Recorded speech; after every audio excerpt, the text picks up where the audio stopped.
Hello Aussies, members of Australia First, other nationalists. Many of you have asked me to make a comment on the recent two-part 60 Minutes program, Nazis Next Door. This was a production of the so-called investigative journalist Nick Mackenzie for the Channel 9 program. Mr Mackenzie, of course, is working as part of the old Fairfax stable. I say Fairfax, although it's now Nine Entertainment, because as the listener will understand as I proceed, there's often been a very interesting nexus between Fairfax and the political police. This show was no different. Mr Mackenzie had unprecedented access to the Director General of the Australian Security Intelligence Organisation, Mike Burgess. Mr Burgess appeared many times through the program over both nights, speaking of a far-right threat. He mentioned the murderer Brenton Tarrant in New Zealand several times, and he indicated that some so-called Australian extremists like Brenton Tarrant. And he talked about the possibility of violence from neo-Nazis, lone wolf attacks, and he indicated that the budget of the Australian Security Intelligence Organisation was heavily skewed in that direction. Karl Marx once said that history repeats, first time as tragedy, second as farce. The nationalists say that the history of Australian neo-Nazism certainly repeats too.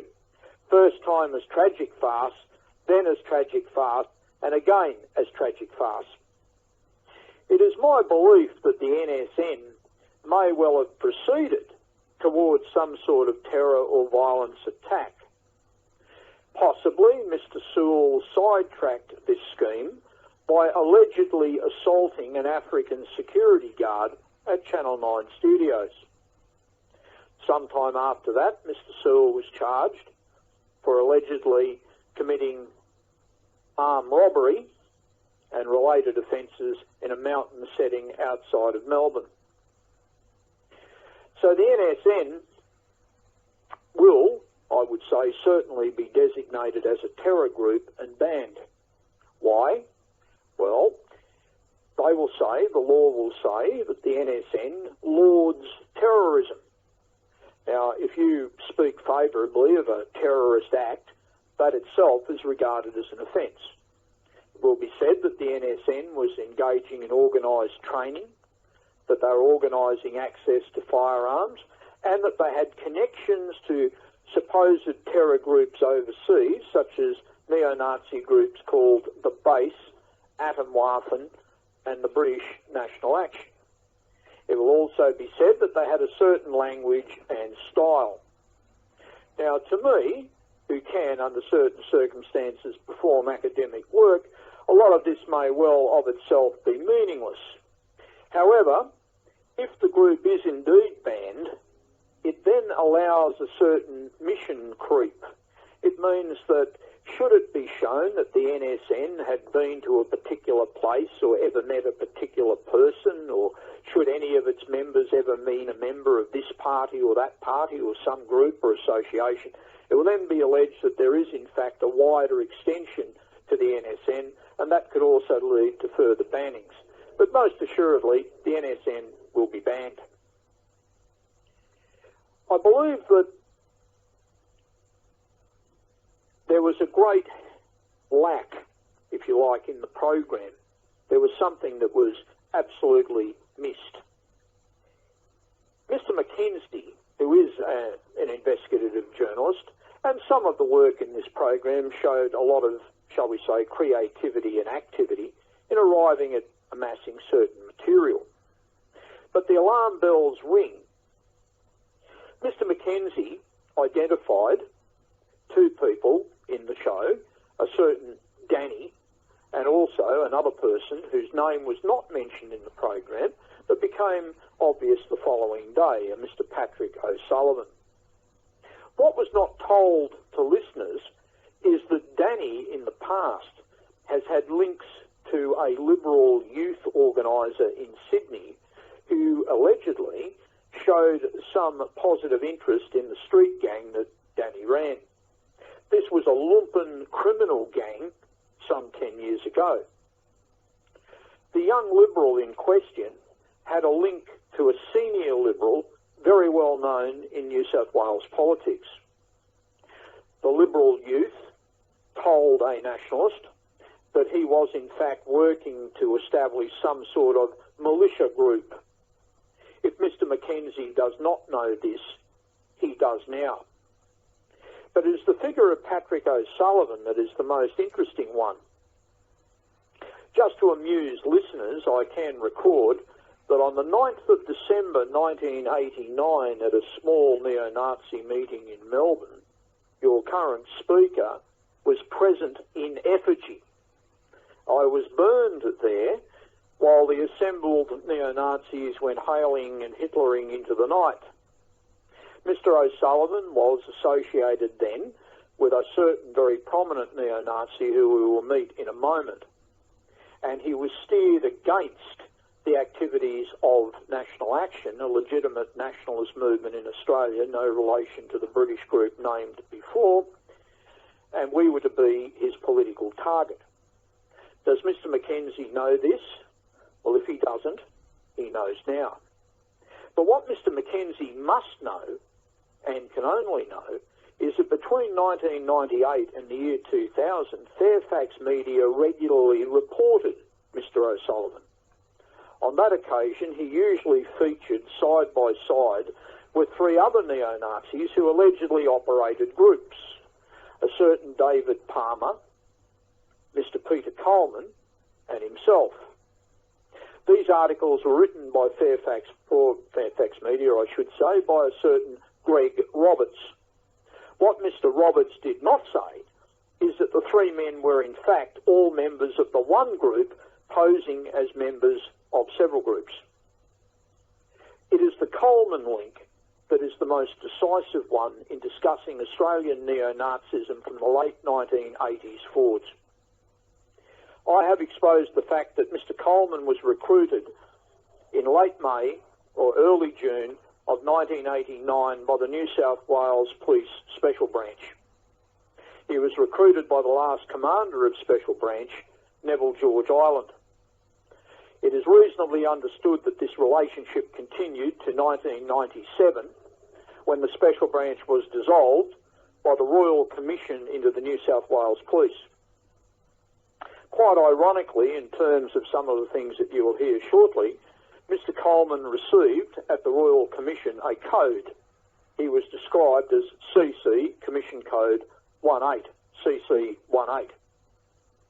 And yet, some 8 or 9 years later, Fairfax media used the same Mr Coleman, who they had previously identified back in the 1990s as a Nazi Klansman who was infiltrating One Nation, who was a threat, along with his friend Palmer, who was threatening the Olympic Games, and Mr O'Sullivan, who was operating a violent racist gang. Mr Coleman appeared in print, anonymously of course, given anonymity by Fairfax, to attack nationalists. Mr Coleman had played a major role in 1989-90 in the criminal prosecution of the hapless neo-Nazi Jack Van Tongeren.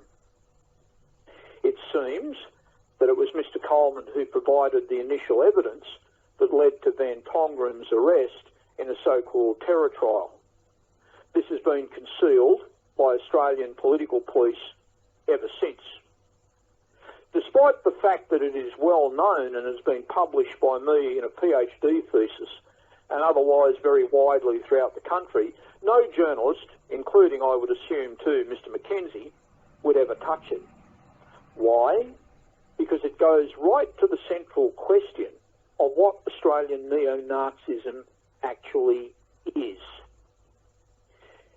It was said not too long ago that if, for the sake of the argument, neo-Nazis had, in the NSN, reached out to prior neo-Nazi networks, then it was more than inevitable that something would occur.